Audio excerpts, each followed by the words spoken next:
سامنے وہ منظر آئے گا کہ آپ اپنے ہاتھوں سے حضرت کے گلے میں صحرا ڈالیں گے اور اپنا جانشین مقرر کریں گے تاکہ سلسلے کا کام خوب پھیلے۔ انشاءاللہ بقیہ گفتگو ہمارے صوفی شمیم صاحب کریں گے، چونکہ ہم لوگ مولوی آدمی ہیں، اپنی لائن کی بات کریں گے، اور یہ بزرگان دین ہے، یہ اپنی لائن کی بات کریں گے۔ اب دو شعر لفظ تحت میں آپ سنیے اور مچل جائیے۔ اگر موڈ بن گیا تو 10-5 منٹ میں بول دوں گا، اور اگر نہیں بنا تو پھر اسی پر ختم کر دوں گا۔ ولی ولی ہے ولایت کی شان رکھتے ہیں، صوفی صاحب توجہ فرمایا، ولی ولی ہے ولایت کی شان رکھتے ہیں، ولی نگاہ میں دونوں جہان رکھتے ہیں، ولی نگاہ میں دونوں جہان رکھتے ہیں، اور جنہیں ولی سے محبت نہیں وہ ہے بدبخت، جنہیں ولی سے محبت نہیں وہ ہے بدبخت، ولی دہن میں خدا کی زبان رکھتے ہیں، اور نگاہ ولی میں یہ تاثیر دیکھی، بدلتی ہزاروں کی تقدیر دیکھی۔ حضرات آیت مذکورہ میں رب کائنات ارشاد فرماتا ہے، اے ایمان والو اللہ سے ڈرو اور سچے لوگوں کے ساتھ ہو جاؤ۔ اس آیت کریمہ میں دو چیز بہت معنی رکھتی ہے۔ ایک تو ایمان والوں سے اللہ مخاطب ہو رہا ہے۔ اب سوال میرے ذہن میں پیدا ہوتا ہے کہ ایمان والے کون ہیں؟ ایمان والوں کی پہچان کیا ہے؟ ان کی صورت کیا ہے؟ ان کی سیرت کیا ہے؟ ان کا کردار کیا ہے؟ ہم کیسے پہچانیں؟ اس لیے کہ آج کے ڈیٹ میں، آج کے ماحول میں بہت سے فرقے والے موجود ہیں، بہت سے جماعتیں موجود ہیں، بہت سے لوگ موجود ہیں، جبہ کبہ والے موجود ہیں، صافہ امامہ والے موجود ہیں، ٹوپی پیجامہ والے موجود ہیں۔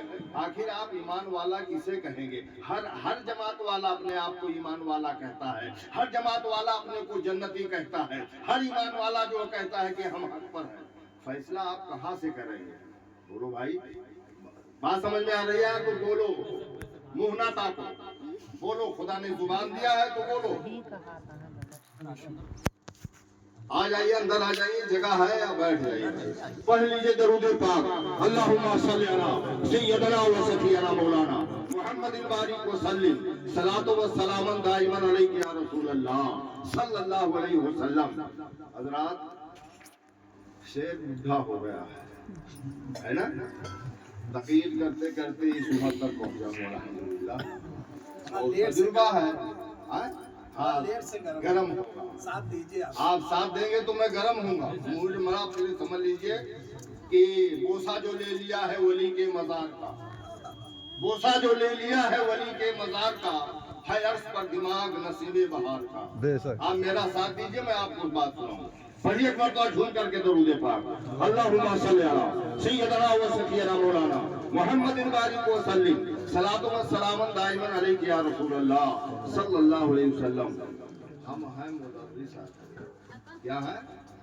مدرس، ٹیچر، پڑھتے ہیں، پڑھاتے ہیں۔ ہم اب آپ سے ایک سوال کریں گے، جواب دیں گے؟ میرا اصلاح کرنے کا مقصد ہے۔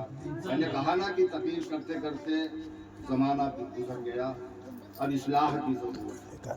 میرے بھائی مسلمان نماز پڑھنے جاتے ہیں، نہ وضو کا طریقہ معلوم ہے، نہ غسل کا طریقہ معلوم ہے، نہ کھڑے ہونے کا طریقہ معلوم ہے، نہ نیت باندھنے کا طریقہ معلوم ہے، نہ کھڑے ہیں نماز میں دائیں بائیں تاک رہے ہیں، کھڑے ہیں نماز کے سامنے والے گھڑی میں دیکھ رہے ہیں۔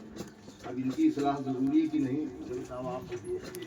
آپ امام ہیں کہ نہیں؟ بہت سے لوگوں کو بھی یہ نہیں معلوم ہے کہ ثنا کہاں پڑھا جاتا ہے۔ ہم لوگ نکاح کہاں پڑھانے جاتے ہیں، ایسے ہمارے دینی بھائی ملتے ہیں کہ ان کو کلمہ پڑھاؤ تو کلمہ نہیں پڑھ پاتے، اور مانگتے کیا ہے؟ Bullet, Hero Honda, shine.